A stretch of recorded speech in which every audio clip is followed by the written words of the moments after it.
O departamento de fisiologia, esses dois meninos, primeiro, vamos dizer assim, você chegou no Cuiabá como um atleta, seu primeiro dia hoje. Eles fazem as avaliações iniciais. Quanto tempo você leva para correr 30 metros, quanto tempo você leva para correr 10 metros. Então, quando chega aquele jogador, ele sempre posta aquelas fotos deles correndo lá na esteira com o negócio. Aquele cara do lado é geralmente o fisiologista? Não, esse é um cardiologista. Tá. É um cardiologista que avalia. Que faz força. Chutes. O fisiologista, ele tá nessa. Ele tá. tá naquele treino, naquela imagem que mostra testando o nível de força do jogador. Também, né, que tem que ficar... Isso, que ele dá o saltinho. Ver se ele tem descompensação entre uma perna e outra. É normal, eu sou destro, minha perna direita é mais forte que a esquerda, mas até um limite isso é natural, entendeu? E mais importante até do que isso é ver dentro do mesmo membro os desequilíbrios musculares. A minha perna direita, se eu fosse jogador, minha perna direita é minha perna do chute. A minha musculatura anterior, o quadríceps, é mais forte que a posterior. Tem uma porcentagem aceitável. Se a minha musculatura posterior for muito mais fraca que a anterior, eu preciso equilibrar isso. Porque se tiver esse desequilíbrio, aumenta a chance de ter lesão muscular. É muito complexo. E a pior dor de cabeça que existe no futebol é a lesão muscular. A lesão de cruzado, é triste. O cara vai ficar... Tava dando aula que eu falei. Você deu aula. O cara vai ficar 6 meses, se for um protocolo acelerado. Foi. Se for um protocolo... Foi no jogo contra o Fortaleza, né? Foi uma chegadinha ali. Fortaleza, foi no Libertadores, não sei, mas foi um dos Não, acho que foi contra o Fortaleza. Ele vai ficar 6 a 8 meses, né, afastado, até poder voltar, porque leva um tempo pro ligamento, é um enxerto que faz até ele incorporar e o cara ganhar a caixa de novo. Vai aí mais ou menos 6 a 8 meses. Agora a lesão muscular, cara, ela é um problema sério porque ela não é uma lesão que ela é complexa do ponto de vista fisiológico. E ela é difícil de tratar, porque não tem uma fórmula, não tem uma regra. Então, assim, cada atleta reage de uma forma a uma lesão muscular, né? E aí tem vários graus de lesão. Então, a gente tem grau 1, 2, 3 até, e várias classificações. Se o atleta tem uma lesão grau 1, é uma lesão pequena, né? Um edema, uma distensão muscular. Às vezes sai a notícia assim: fulano sofreu um estiramento muscular leve, vai ficar fora por 1 semana. Geralmente isso é um grau 1. Ou vai ficar fora por 10 dias, tá? Se ele tiver uma lesão grau 2, aí já aumenta, dependendo da região do corpo. Se for o adutor, que é um músculo considerado até secundário, é mais rápido. Se for uma musculatura posterior da coxa, é mais difícil, porque a gente usa a musculatura posterior para tracionar na corrida, para dar chute, para desacelerar. Então, assim... Na impulsão também? Na impulsão, para pular, para cabecear. Então, a lesão muscular é o grande vilão no futebol.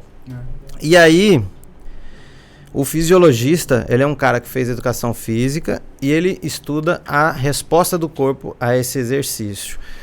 Todos os dias a gente tem avaliações no departamento médico, né? Que no nosso núcleo ali de saúde e performance. Então, o atleta, ele chega no clube, a primeira coisa que ele faz é o lanche. Então, ele vai lá comer. Né? O cara, geralmente, se o treino for à tarde, ele chega às 2h30, ele come. Isso é a primeira regra, né? Porque ele tem que comer. Só que aí, antes dele ir lá, ele passa na fisiologia. E aí ele responde algumas perguntas. Isso é diário, né? Que é da análise visual, né? Da dor, e a percepção de cansaço. É tudo de 0 a 10. Então, se o cara dormiu mal na noite anterior, fizemos um jogo ontem que eu corri 10 km no jogo, tô quebrado hoje, percepção de cansaço, tá 8. Um exemplo. E dor pontual. Sentiu o joelho. Foi o quê? Foi uma pancada, um tostão? E aí eu graduo também, de 0 a 10. Isso vira um dado pra gente. Aí, além disso, ele faz uma foto térmica, uma câmera que capta o calor dos membros inferiores. Se naquele ponto que ele diz que está sentindo mais dor, estiver mais quente que o outro lado, por exemplo, ele está sentindo uma dor no joelho direito, e ele está mais quente que o joelho esquerdo, a câmera mostra a diferença de calor. Aí ele vai para fisioterapia. Mas quanto mais quente é porque está mais desgastado. Quanto mais quente, está mais inflamado. Na verdade, o que avalia mais é a alteração de temperatura. A cadeia de inflamação, quando você está com alguma região do teu corpo inflamada, ela fica mais quente, né? Porque ali tem mais sangue chegando, tem mais né? E aí faz a foto térmica e a gente tem também as avaliações de dois componentes no sangue, que são feitas geralmente nas primeiras 48 horas, depois de 48 horas do jogo, né? Então a gente teve o jogo anteontem, hoje foi o dia de fazer essas avaliações, né? Que é a avaliação da CK, que é um produto de degradação de músculo. Então se eu corri, se eu malhei, puxei ferro lá, e fizer espetar aqui e avaliar a minha CK, ela vai estar aumentada. E segue um padrão para isso, né? Vamos dizer assim, você é jogador de futebol. Todo jogo que você faz, 48 horas depois, você tá com a CK de 500 e alguma coisa. Aí você fez um jogo, 48 horas depois você tá com a CK de 800. Significa que você se degradou mais proteína nesse jogo. Qual foi o motivo? Você sentiu uma dor muscular, um desconforto? Você levou uma pancada? Porque pancada também aumenta. Você torceu alguma articulação? Então, isso são sinais que a gente vai pegando para tentar interpretar o corpo do atleta, que é totalmente diferente do nosso corpo. Eu ia, Caralho, assim, tudo isso, porque eu penso em dois casos. Tem jogadores que podem, às vezes, por exemplo, você faz um exame visual que você pergunta para ele, né? O jogador pode meter aquele famoso migué. Sim. E vamos supor, ele meteu um migué. Você percebe, você olha todos os dados, pô, ele não correu tanto esse jogo, assim, tudo isso entra pra você ver se o jogador... Entra. E outras coisas também é o oposto, aquele jogador, às vezes tem um jogo importante, alguma coisa assim, e ele mente que não, tô bem pra tentar ir no jogo e tudo isso. Sim. A gente tem que saber interpretar os dados, né? A opinião do atleta é fundamental. Porque é a percepção que ele está tendo ali naquele momento. Se ele está com dor, se ele está com desconforto em algum ponto, se algum movimento que ele faz ali de giro, alguma coisa está incomodando. Isso é fundamental. Mas às vezes, não é nem que o cara está mentindo, entendeu? Mas, às vezes ele tem outros problemas em torno. Né? Pode acontecer do cara ter... Não sei, talvez eu esteja entrando num campo... Uma escoliose tá com dor no joelho. Coisas que são diferentes, né? Coisa externa, né? Coisa externa. Às vezes o cara teve um problema com a mulher em casa, não dormiu bem, aí quando ele chegar vai ter alteração. E nem sempre isso é um problema. Por isso a gente precisa tomar as decisões amparado pelo máximo de informações possíveis, né? Então a gente avalia a CK e a PCR. PCR é um outro marcador que avalia inflamação. Ele é um marcador muito sensível e pouco específico. O que isso significa? Ele muda com qualquer coisinha. Você começou a espirrar, a PCR aumenta. E ele é não específico, porque pode ser só o teu espirro ou pode ser, cara, uma lesão muscular que está vindo aí e a tua PCR aumentou. Então a gente tem que ter esses dados, mas sempre tá avaliando o cara inteiro. Eu pego nele, eu examino, eu palpo, eu torço para um lado, torço para o outro, para ver se tem alguma coisa ali. Porque muitas vezes o cara sente um desconforto, não tá percebendo, na manipulação você descobre, entendeu? E aí esses dados a gente pega para decidir os treinos. O fisiologista ele é fundamental por isso, entendeu?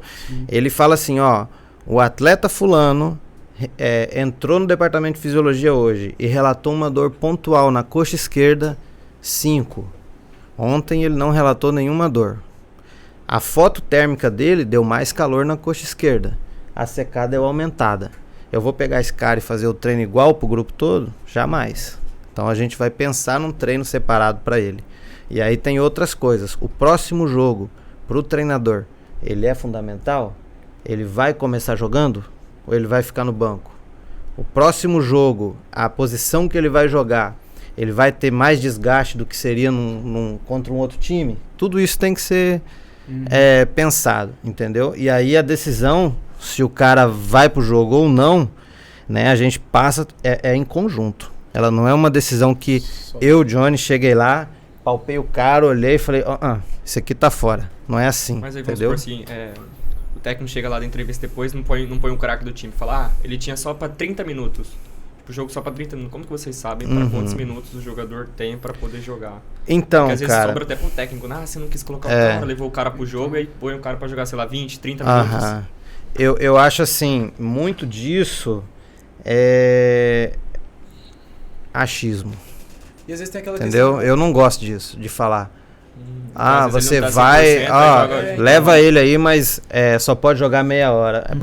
O que você perguntou foi perfeito. Por que ele pode meia hora e não pode 25 minutos? Então, Por que ele pode meia hora e não pode 40? Que marcador que mostrou isso pra mim? Nenhum. eu vejo que Aí eu tô pressão. supondo, né? É porque isso sai Ah, bastante, né? Falar, sai ele tinha tempo pra bastante, jogar é. 30 minutos. Ah, Então. não pude começar com ele porque senão ia ter que... Ah, de repente ele vai pra jogar um tempo só. Aí assim, quando você divide em tempo, talvez até funcione. Uhum. Porque a gente tem também o controle da minutagem. Uhum. Né? Por exemplo, um cara que foi titular, a gente tá fez o quinto jogo do campeonato na Série A. O cara que foi titular nesses 5 jogos, ele tem mais minutos em campo do que o que entrou no segundo tempo, ou do que o que ficou saindo toda hora. Isso é um dado, né? Pra gente falar, esse cara aqui, ele tá cansado, ele tá com dor, ele tá com sinal de inflamação pra todo lado, porque ele tá com muitos minutos em campo. Né? E aí, ele é fundamental nesse jogo? Tá, mas será que a gente não pode botar ele só um tempo? Aí é uma discussão que a gente pode ter. Sim. Agora você chegar e falar, esse cara aqui só aguenta 15 minutos, aí eu bato tambor, eu faço dança da chuva, porque entendeu? Assim, não, É. o treinador, não, eu preciso desse porque senão a torcida vai cair matando, eu preciso colocar ele, assim, pra mostrar que Ou não. às vezes ele tá achava aqui. que o jogo ia ser mais fácil e teve que colocar o cara e pra usar uma desculpa, só podia jogar 30 minutos. Eu penso o seguinte, se o cara não tá inteiro, ele não pode ir pro jogo. Eu concordo. Eu penso isso porque o futebol é muito intenso, é muito físico, né? Talvez um tempo atrás o futebol fosse mais técnico aqui no Brasil até. Hoje em dia é muita porrada, cara. Os caras saem todo arrebentado. Todo jogo é torção, é pisão, é cotovelada, é ombrada, é porrada. O jogo hoje em dia é porrada, é um jogo muito físico. E aí você tem um cara que não tá no seu melhor fisicamente para fazer um jogo contra um time que é muito intenso, por exemplo. Se você for jogar contra o Fortaleza, o Atlético Goianiense, são times que são muito intensos. O cara corre o jogo inteiro, o cara dá porrada, o cara é chato, o cara bate, o cara caça confusão o jogo inteiro. Tem que estar com todo mundo inteiro.